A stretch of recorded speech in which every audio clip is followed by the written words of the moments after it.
다윗은 부모와 7명의 형들에게 인정받지 못했고요. 사무엘이 이새의 아들 중 한 명에게 기름을 부어서 왕으로 세우기 위해 찾아갔을 때도 막내 다윗은 잔치자리에 초대받지 못하고 들에서 양을 치고 있었습니다. 그렇게 당시 다윗은 가족들에게도 인정받지 못했고 또 사람들에게도 인정받지 못했지만은 하나님은 다윗을 모태에서부터 택하시고 주님의 시간에 부르시고 왕의 기름을 부어주셨습니다. 사무엘상 16장 12절에서 13절에 보시면 이에 사람을 보내어 그를 데려오매 그의 빛이 붉고 눈이 빼어나고 얼굴이 아름답더라. 여호와께서 이르시되 이가 그니 일어나 기름을 부으라 하시는지라. 사무엘이 기름 뿔병을 가져다가 그의 형제 중에서 그에게 부었더니 이날 이후로 다윗이 여호와의 영에게 크게 감동되니라. 사무엘이 떠나서 라마로 가니라. 아멘. 다윗의 얼굴이 얼굴 빛이 붉다고 표현을 하고 있는데요. 이 붉은 색깔은 다윗의 속사람이 하나님의 생기로 건강하다는 것을 보여줍니다. 또한 눈이 빼어나다는 원어 야페는 눈이 아름답고 반짝인다는 그런 뜻인데요. 눈은 이 마음을 보여주는 창과 같습니다. 다윗 마음이 명철하고 총명하고 지혜롭다는 것을 보여줍니다. 다윗의 얼굴이 아름답다는 것은 실제 다윗은 외모도 잘생겼지만은 그 마음이 무엇보다도 아름답다라는 것을 깨닫게 해줍니다.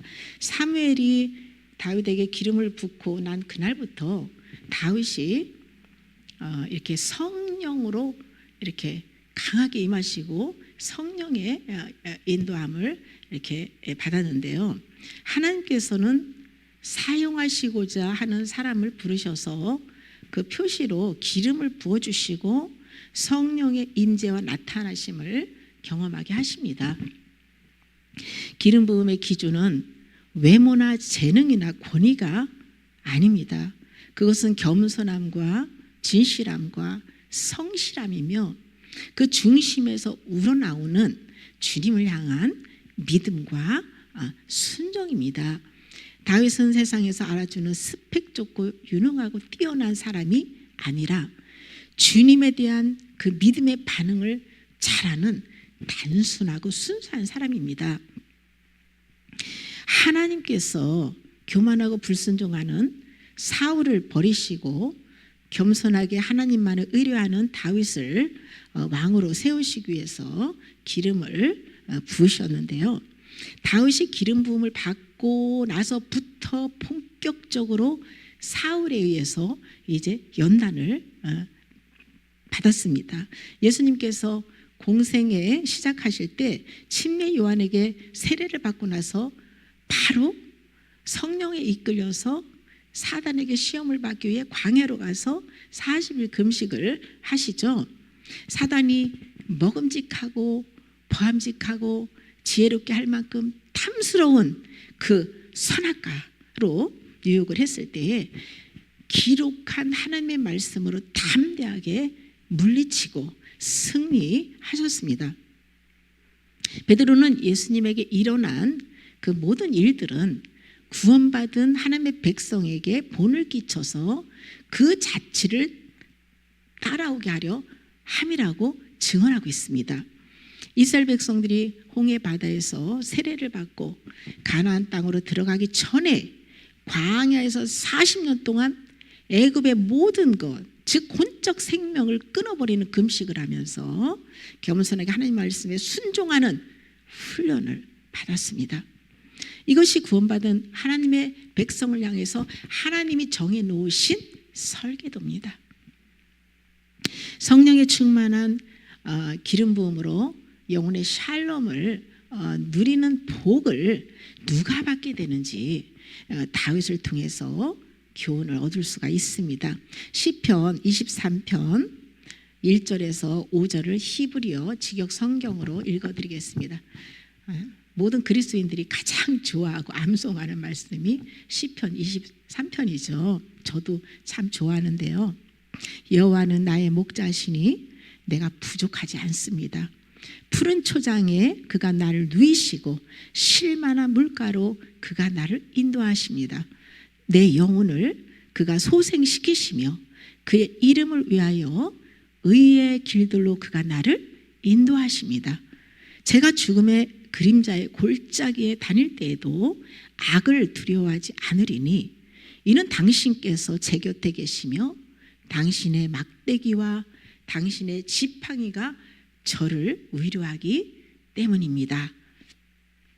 당신께서 제 앞에 저의 적들 맞은편에서 상을 차리시며 당신께서 제 머리에 기름을 부으시니 제 잔이 넘치나이다. 아멘. 하나님께서 기름을 부으시는 대상은 여호와는 나의 목자시니 여호와를 나의 목자로 여기고 따라가는 사람이에요.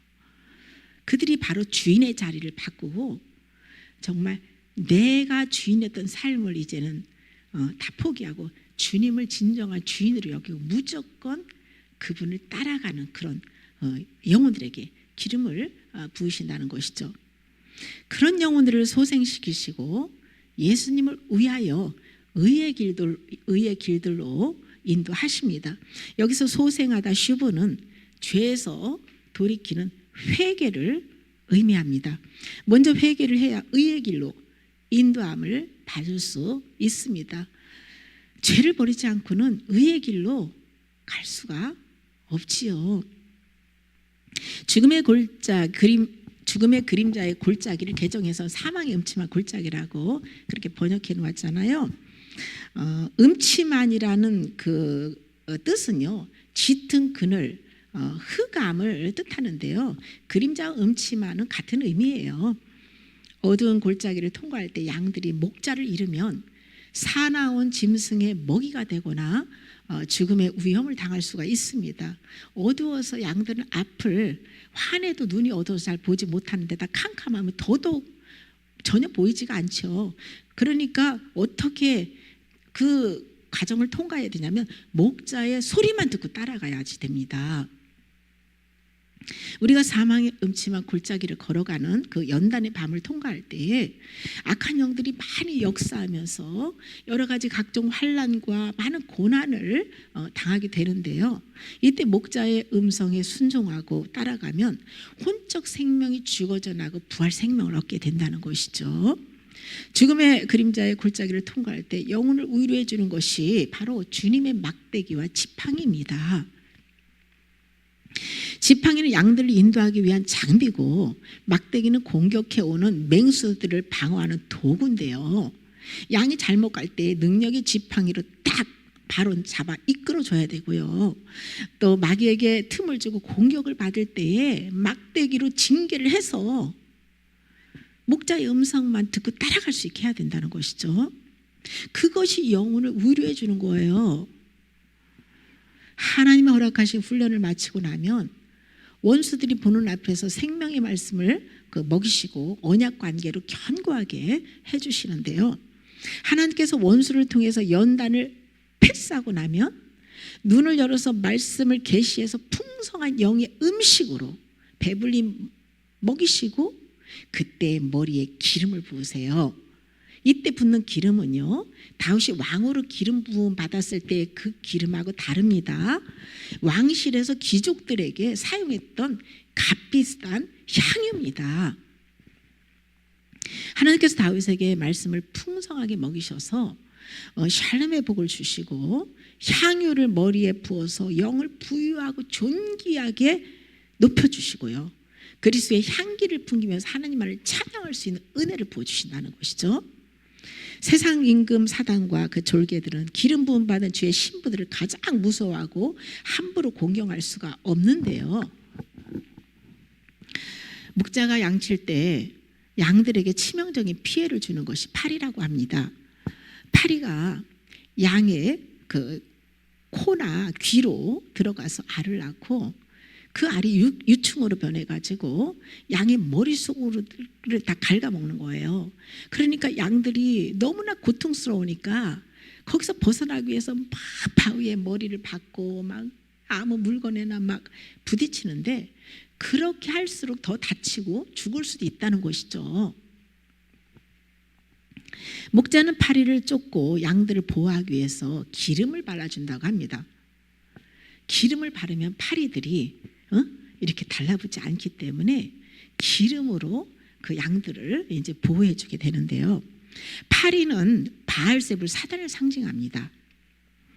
성도들이 기름을 바르지 않으면 사단이 마음에 들어와서 알을 까고 온갖 이 부정적인 생각을 집어넣어주고 잠도 못 자게 하고 여러 가지로 막 괴롭히고 고통을 준다는 것이죠. 자기 힘으로 거기서 벗어나기 위해서 바둥바둥 안간힘을 쓰고 양이 뭐 바위에 부딪히고 물건에 부딪히고 그렇게 벗어나기 위해서 해도 더 고통만 당하고 어려움을 당할 수밖에 없다는 것이죠. 여기서 유일하게 해결받을 수 있는 길은 기름을 바르는 것이에요. 성령님만이 사단으로부터 지켜줄 수 있기 때문입니다.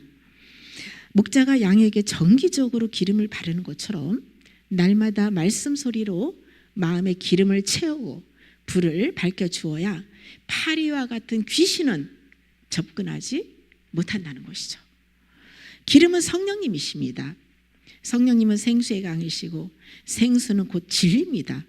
진리의 성령님은 예수님의 영이시고 예수님은 말씀이세요. 말씀이 기름이고 그 기름에 불을 붙일 때에 예수님께서 빛으로 나타나시는데요. 기름 부음은 마귀와 세상을 이길 수 있는 유일한 길이며 능력의 근원입니다. 우리의 싸움은 혈과 육에 속한 것이 아니므로 오직 하늘의 능력과 기름 부음을 얻은 자만이 승리의 길을 갈 수가 있다는 것이죠. 기름 부으심은 이 땅에 나타난 하나님의 능력입니다. 성령님의 우리를 통해서 나타나는 것이 바로 기름 부으심입니다. 기름 부음이 임했을 때는 권능과 승리를 주지만 이것이 끝이 아니에요. 오히려 기름 부음 받고부터 시작입니다. 기름 부음을 받는 순간부터 그 기름 부음을 잘 사용하기 위해서 기름 부음에 합당한 사람이 될 때까지 훈련을 받게 됩니다. 저도 기름 부음을 받고 나서 사역이 열릴 줄 알았는데 이때부터 본격적으로 이 내면의 죄를 드러내서 회개시키고 그 자아를 죽이는 연단을 하나님께서 허락하셨는데요. 골고루 장기간의 연단을 받으며 마음에서 집착하고 의지했던 모든 소유들을 내려놓게 하셨습니다. 기름 부음을 받은 사람은 반드시 하나님 허락한 훈련을 통과해야 합니다. 다윗은 속사람의 죄를 드러내서 처리해 주기 위해 사울을 통해서 장기간의 연단을 받았습니다. 연단 받을 때 원수를 미워해서도 안 되고요. 힘든 환경을 긍정하고 감사하게 받아들이고 모든 것에서 자아 부인을 해야 됩니다. 이때 남의 탓으로 돌리거나 불평, 불만, 원망을 쏟아내면요 연단이 안 되고 고통의 기간만 길어질 뿐입니다. 우리의 믿음이 자라고 성화되기 위해서는 반드시 하나님의 손 안에서 다루어져야 한다는 것이죠. 시편 26편 2절에 다윗은 여호와여 나를 살피시고 시험하사 내 뜻과 내 양심을 단련하소서라고 기도합니다.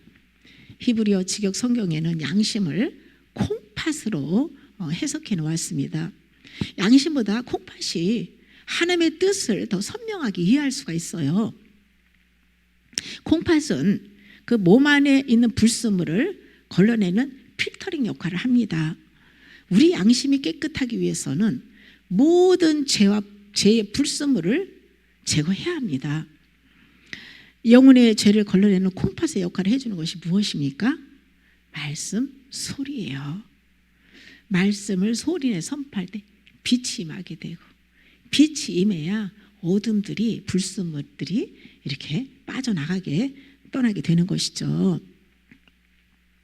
우리의 하나님의 말씀의 빛으로 마음속을 완전히 이 속속들이 분석하고 분해해서 제 불순물들을 걸러내주는 과정에서 양심이 단련을 받고 깨끗해진다는 것이죠. 죄와 타협하면 훈련과 시험의 기간은 길어집니다. 오직 구원은 하나님의 손에 있으니 그분의 손에 자신을 온전히 의탁하고 오직 하나님 그분만을 바라다보고 주님만을 구해야 합니다.